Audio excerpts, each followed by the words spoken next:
YCP నేతలు super 6 అమలు గురించి అడ్డగోలుగా మాట్లాడుతున్న పరిస్థితి రాష్ట్రంలో ప్రజలందరూ చూస్తున్నారు. ప్రభుత్వం ఏర్పడి 6 మాసాలు మొన్నే దాటిన ఈ 6 మాసాల్లో సూపర్ 6 ఏం చేశారని, సూపర్ 6ని 6 మాసాల్లో కంపేర్ చేయమని వాళ్ళని వైసీపీ నాయకుల్ని అడుగుతున్నా. మేము బహిరంగ చర్చకి సిద్ధం, నేనైనా వస్తా, టైము డేటు మీరు చెప్తే, లేదు మీరు రమ్మన్నా నేను వస్తా. గతంలో నవరత్నాలు 6 నెలల్లో ఎన్ని అమలు చేశారు? ఆ రోజున జూన్ 2019లో ప్రభుత్వం ఏర్పడిన తర్వాత మొదటి నెలలో రాజన్న బడిబాటని ప్రకటన మాత్రమే విడుదల చేసిన పరిస్థితి నిజం కాదా? అలాగే ఆగస్టు 7వ తారీఖున వైఎస్ఆర్ రైతు దినోత్సవం ప్రకటన మాత్రమే విడుదల చేశారు. 8/7/2019 సేమ్ మళ్ళీ వైఎస్ఆర్ పెన్షన్ కానుక కూడా ప్రకటన మాత్రమే విడుదల చేశారు. నేను అప్పుడు ఆ పార్టీలోనే ఉన్నా, ఓ సంవత్సరం పాటు ఆ పార్టీలో నేను యాక్టివ్గా పనిచేశా. తర్వాత నాకు దగ్గరగానే తెలిసి అన్నీ. అలాగే 5వ నెలలో గడప వద్దకే పాలనని ప్రకటన మాత్రమే విడుదల చేసిన పరిస్థితి. వైఎస్ఆర్ కంటి వెలుగు పథకం ప్రారంభం మాత్రమే చేశారు. అలాగే దిశ పోలీస్ స్టేషన్ ఇట్లా చెప్తా ఉంటే కొన్ని చాలా ఉంటాయి. ఇది రాజకీయ విమర్శ కదండి, దీని వాస్తవాలు మాట్లాడాలి. రాజకీయ నాయకులు my word against your word లాగా మాట్లాడుకోవడం వల్ల ఈ రాష్ట్ర ప్రజలకు ఒరిగేందేమీ లేదు. నిజాలు మాట్లాడటం వల్ల నిజాలు నిగ్గు తేల్చేలా ఉండి చర్చ చేస్తే పరిష్కారాలు లభిస్తాయి. దేనికైనా ప్రజాస్వామ్యంలో ఏ సమస్యనైనా చర్చల ద్వారానే పరిష్కారం అవుతాయి. అలాగే తర్వాత వైఎస్ఆర్ నవోదయం అని అక్టోబర్లో 17వ తారీఖున పథకం ప్రారంభం మాత్రమే అయింది, కానీ నిజంగా జరగని పరిస్థితి. అలాగే 6వ నెలలో వైఎస్ఆర్ ఆరోగ్యశ్రీ ప్రకటిస్తే 6 నెలల తర్వాత ప్రారంభించిన పరిస్థితి.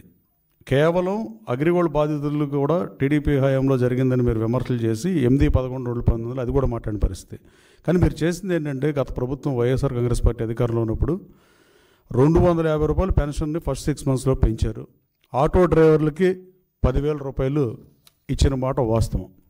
కానీ మా ప్రభుత్వం అధికారంలోకి వచ్చినాక, ఎన్డీఏ కూటమి అధికారంలోకి వచ్చిన తర్వాత పతనం అంచుకి ప్రభుత్వాన్ని, ఆర్థిక వ్యవస్థని దిగజార్చిన పరిస్థితి నిజం కాదా?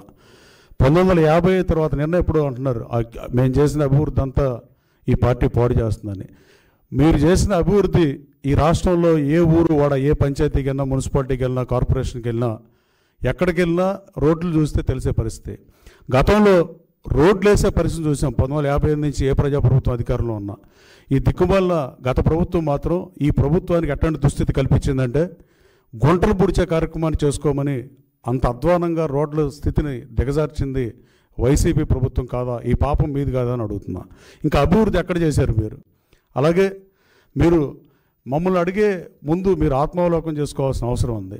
అత్యంత తక్కువ అభివృద్ధి చేసిన ప్రభుత్వం 1950 తర్వాత ఏదైనా ఉంటే అది వైసీపీ ప్రభుత్వమే.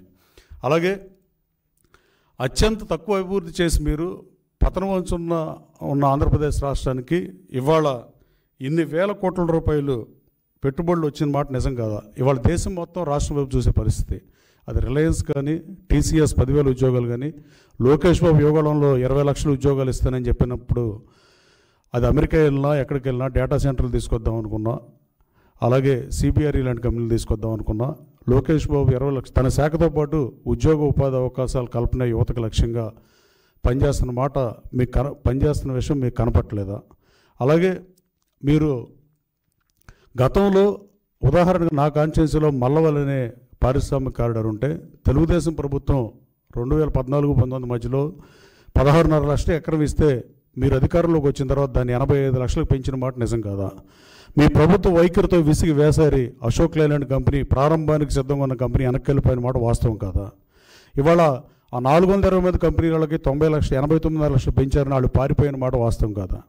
ఇవాళ మల్లవల్లిలో నేను ఎలక్ట్రికల్ ముందు చెప్పా 15,000 మందికి నా గన్నవరం కాన్స్టిట్యున్సీలో ఉద్యోగాలు ఇప్పిపోతే ఇక రాజకీయాల్లో కొనసాగను, ఓటు అడగనని చెప్పా. కానీ గౌరవ ముఖ్యమంత్రి గారు మన అసెంబ్లీలో విజన్ 2047 ప్రవేశపెట్టినప్పుడు 30,000 ఉద్యోగాలు మల్లవల్లిలో ఇస్తామన్న పరిస్థితి. వాళ్ళందరికీ మళ్ళీ 420 కంపెనీలు మళ్ళీ వచ్చే పరిస్థితి. 18 నెలల్లోపు రియల్ ఎస్టేట్ వ్యాపారం చేస్తున్నారు సార్ అని నేను గౌరవ ముఖ్యమంత్రి గారిని అడిగితే 24 నెలలకు కట్టపోతే అంటే ఆయన 6 నెలల్లోపు స్టార్ట్ చేయాలి, 18 నెలల్లోపు కంప్లీట్ చేయకపోతే ప్రభుత్వం వెనక్కి భూమి తీసుకుంటుంది ఇండస్ట్రీషన్ అని చెప్పిన మాట వాస్తవం కాదా? అంటే మేము చిత్తశుద్ధితో పనిచేస్తుంది మీకు కనపట్టలేదా లేదా వినపట్టలేదా? రాబోయే 20 నెలల్లో మల్లవల్లిలో 420 కంపెనీలు రావడం ఖాయం ఎట్టి పరిస్థితుల్లో. 30,000 మందికి 15,000 మందికి నేను అన్నా కానీ 30,000 మంది పైగా ఉద్యోగ ఉపాధి అవకాశాలు కల్పించడం కూడా ఖాయమే. అలాగే అశోక్ లేలాండ్ని హోసూరు ఎండీతో మాట్లాడి నేను వెనక్కి తీసుకొచ్చిన పరిస్థితి. అశోక్ లైలాండ్కి భూమి రిజిస్టర్ చేస్తే వాళ్ళు ప్రారంభానికి సిద్ధంగా ఉన్న పరిస్థితి. ఇట్లా మీరు చెప్పడానికి ఏ కంపెనీ ఉంది? కనీసం హెచ్సిఎల్ కంపెనీ 14-19 మధ్య తెలుగుదేశం ప్రభుత్వంలో గన్నవరంలో వచ్చింది. తర్వాత మీరు ఏమైనా ఐటీ కంపెనీని తీసుకొచ్చిన పరిస్థితి ఉందా? అలాగే మీరు అన్నీ చెప్పడమే తప్ప నవరత్నాల విషయంలో 6 మాసాల్లో మీరేం చేశారు? మేము 3,000 రూపాయలు పెన్షన్ పెంచిన మాట వాస్తవం కాదా? అది లబ్ధిదారులు తీసుకున్న వాళ్ళకి తెలుస్తుంది. దాంట్లో వైసీపీ వాళ్ళు కూడా ఉంటారు ప్రజల్లో.